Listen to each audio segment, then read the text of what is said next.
এই যুদ্ধের পরে পৃথিবী পুরা যে ক্ষমতার ভারসাম্য, পাওয়ার ব্যালেন্স, যেটাকে বল ব্যালেন্স অফ পাওয়ার ওয়ার্ল্ডের, এটা পরিবর্তন হবে। জিও পলিটিক্যাল চেঞ্জ আসবে, অর্থনীতির উপরে চেঞ্জ আসবে, ডলারকে চ্যালেঞ্জ করবে রুবল, তারপরে আপনার এই ইউরোপিয়ান ইউনিয়নের মুদ্রা, তারপরে এখানে আছে এমনকি ইরানিয়ান মুদ্রা ডলারকে চ্যালেঞ্জ করবে।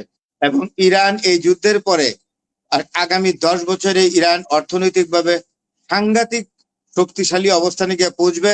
এবং আবার এক সময় যেমন আমাদের দেশ থেকে লোক ইরানে যাইতো কাজ করার জন্য, আবার ইরানে যাওয়া শুরু করবে। ম্যান পাওয়ার ইরান তখন কালেক্ট করবে সারা পৃথিবী থেকে।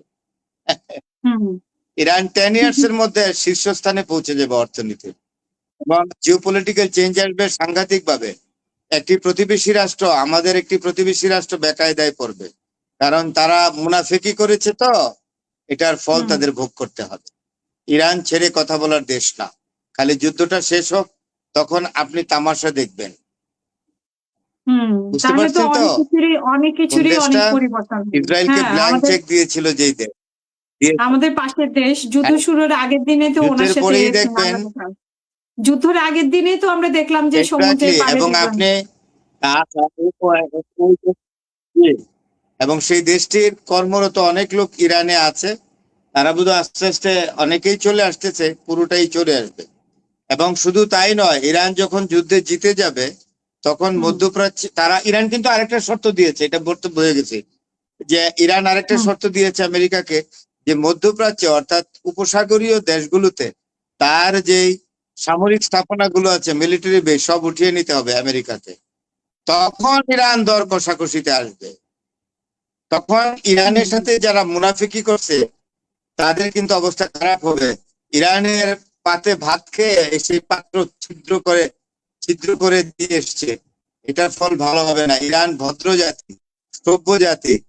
ইরান কখনোই অন্য জাতিকে আক্রমণ করে না, কিন্তু নিজের ঘর আক্রান্ত হলে, 2 নম্বর কেউ যদি অহেতুক কারণে বিশ্বাসঘাতকতা করে, ইরান তার কঠোর জবাব দেয়, এবং ইরান জবাব দেওয়ার সক্ষমতা এখন অর্জন করেছে।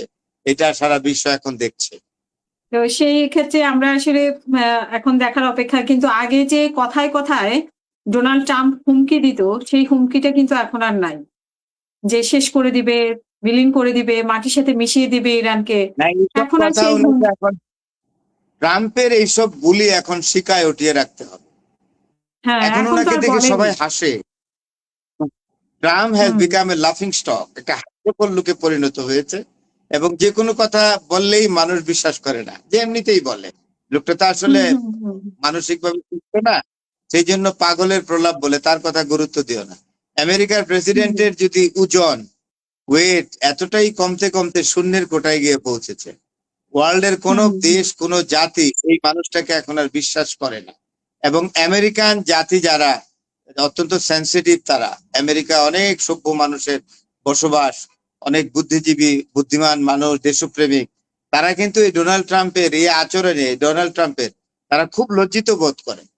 এই আমেরিকার সচেতন নাগরিকের প্রতিদিন লজ্জিত হয় এই লোকটার এই পাগলের প্রলাপের জন্য, যার কোনো 2 পয়সার মূল্য কোনো দেশ দেয় না। আপনি দেখেন না, ইটালির প্রাইম মিনিস্টার মেলোনি পাত্তাই দিল না ট্রাম্পকে, কোন পাত্তা দিল না। স্পেনের প্রধানমন্ত্রী দেয় নাই, কোনো পাত্তা দেয় নাই।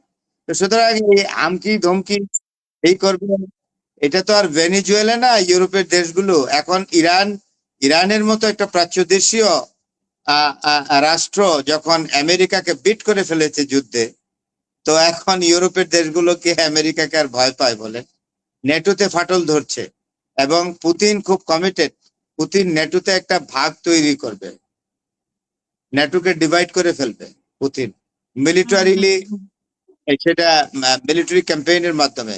রাশিয়া অনেক শক্তিশালী দেশ, Putin can do it by military campaign. দেখবেন নেটো আলাদা হয়ে যাবে, পূর্ব ইউরোপের দেশগুলো নেটো ছেড়ে রাশিয়ার দিকে ঝুঁকবে, তখন আমেরিকার শক্তি সারা বিশ্বে আরো কমবে।